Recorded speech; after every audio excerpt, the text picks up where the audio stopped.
নীলেশ একটি নাম, যার পিছনে লুকিয়ে আছে হাজার অপমান, অবহেলা আর বেঁচে থাকার এক অসম যুদ্ধ।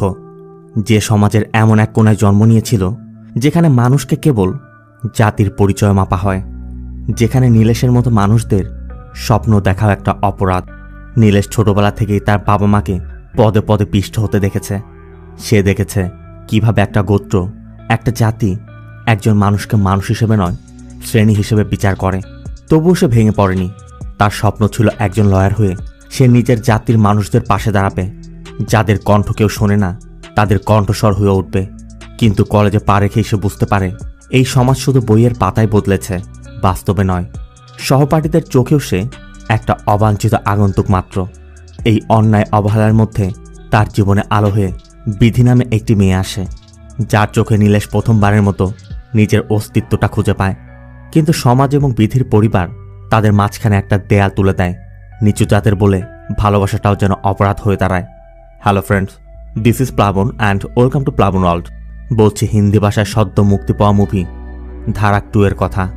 এই গল্পটা তাদের জন্য যারা ভালোবাসা চাইলেও পেয়েছিল শুধু ঘৃণা, যারা সম্মান চেয়েছিল কিন্তু কাঁধে চাপিয়ে দেয়া হয়েছিল শুধু লজ্জা, তবুও তারা তাদের অস্তিত্বের জন্য লড়াই করে গেছে। মুভির প্রথমে আমাদের পলিটেকনিক ইনস্টিটিউশনের একটি ছেলে এবং একটি মেয়েকে দেখানো হয়। তারা দুজন একে অন্যকে ভালোবাসে। তাই মেয়েটি ছেলেটির সাথে টাইম স্পেন্ড করতে তার রুমে এসেছিল। কিছুক্ষণ পর মেয়েটি চলেও যায়। আর ঠিক তখনই শঙ্কর নামে একজন ছেলেটির কাছে কিছু ডেলিভারি দিতে আসে। ছেলেটি বলছিল, আমি তো কিছু অর্ডার করিনি। অবশ্য চিন্তা করে তার গার্লফ্রেন্ড হয়তো বা করতে পারে। এই জন্য ছেলেটি বিল পরিশোধ করতে টাকা আনতে ভিতরে যায়। আর শঙ্কর তখন আশেপাশে সবকিছু দেখছিল। দরজার সামনে অনেকগুলো মদের বোতল পড়ে আছে। ভিতরে সবকিছু দেখে বোঝা যাচ্ছে এই ছেলেটা নিচু জাতের।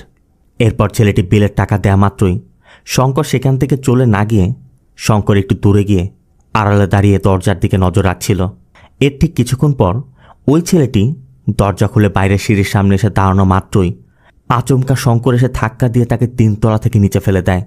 ঘটনাস্থলে ছেলেটির মৃত্যু হয়। অন্যদিকে আমাদের নীলেশ আর তার 2 বন্ধুকে দেখানো হয়। নীলেশ মূলত ঢোলক, মানে ঢোল বাজায়। তাই নীলেশ তার বন্ধুদের নিয়ে একটি হলুদের প্রোগ্রামে ঢোল বাজাচ্ছিল। আর এখানে আমরা বিদিশা নামে একটি মেয়েকে দেখতে পাই। মূলত বিধির এক আত্মীয়ের হলুদের অনুষ্ঠানে বিধি এসেছিল। বিধি বাইরে নীলেশদেরকে ঢোল বাজাতে দেখে বারবার নীলেশের দিকে তাকাচ্ছিল। এতে করে নীলেশের বন্ধুরা বলছিল, মেয়েটি তোর দিকে এত তাকাচ্ছে কেন রে? ঠিক তখনই বিধি এগিয়ে এসে নীলেশের কাছে তার নম্বর চায়। নীলেশ তো অন্য কিছুই ভাবছিল। তবে বিধি নম্বর নিয়ে বলে, তোমরা অনেক ভালো ঢোল বাজাতে পারো, সামনে আমার বোনের বিয়ে, তাই তোমাদেরকে আমি অবশ্যই ডাকবো। অবশ্য এটা শুনে নীলেশও বলে, ম্যাডাম আপনার জন্য